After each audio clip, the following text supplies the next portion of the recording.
কম হলো কি করে? আমরা কি করে জানবো যে এত কম পার্সেন্টেজ কেন এসেছে? আপনি পড়িয়েছিলেন, আপনিই বুঝুন। এত কম কি করে হলো? আপনি কি ভেবেছিলেন আপনি পড়ালে 110% নাম্বার আসবে নাকি?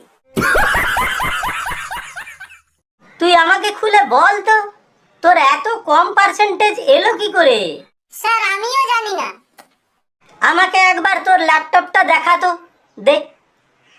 হ্যাঁ স্যার, দেখুন, নিন। আরে এটা তো অন্য লোকের রেজাল্ট খুলে বসে আছিস তুই। কি?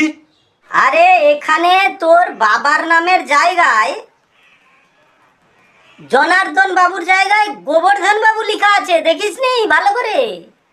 আচ্ছা, হ্যাঁ, আর মায়ের নাম মমতা বাবুর জায়গায় মতিলা বাবু আছে। তাহলে এটা ওর রেজাল্ট নয়? না। জানি না শালা হারামখোর কি পড়াশোনা করেছে কি জানি, শালা উল্টা পুল্টা রেজাল্ট খুলে দেখছে। ओ भाई मारो मुझे, मारो मारो मुझे, मारो मारो। আরে আরে ঠিক আছে ঠিক আছে, কমসে কম এটা তো ওর রেজাল্ট নয় না? ঠিক আছে ঠিক আছে, তাহলে ওর রেজাল্টটা খুলুন। নে নে নে নে, তোর নিজের রোল নাম্বারটা ঠিকঠাক করে দে তো। তাই তো আমি ভাবছি যে এত পড়াশোনা করালাম, সবকিছু মুখস্থ করিয়ে দিলাম, তারপরেও এত কম নাম্বার আসছে কি করে? কি হলো, পাস করেছিস? তাহলে কি হয়েছে, ফেল? না টপ করেছিস? না আরে কিছু হয়নি তো, কি হয়েছে বল? স্যার, কি হয়েছে, পাস হয়েছিস?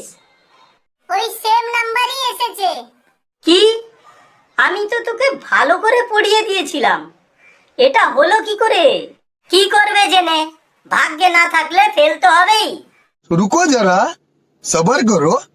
না না স্যার, সব তো ঠিকঠাক লিখেছি, তাও পরীক্ষার সময় কিছু কিছু মনে হচ্ছে যেন ভুলে গেছিলাম। দাঁড়া, আমি তোকে মনে করিয়ে দিচ্ছি হারামখোর।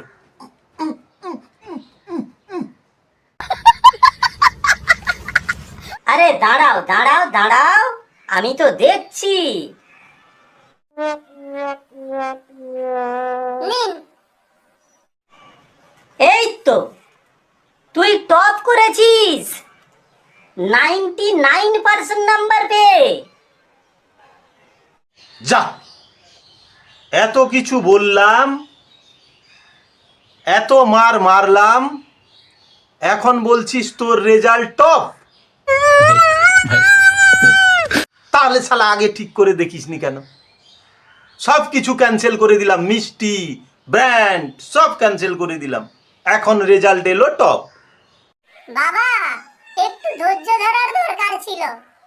ভালো করে না দেখে চড় থাপ্পড় মেরে আমার গাল আর পিছবাড়া তো লাল করে দিলে। এখন কয়েক বছর তো মনে হয় আমি আর পড়তে বসতেই পারবো না, পেছন জ্বলবে।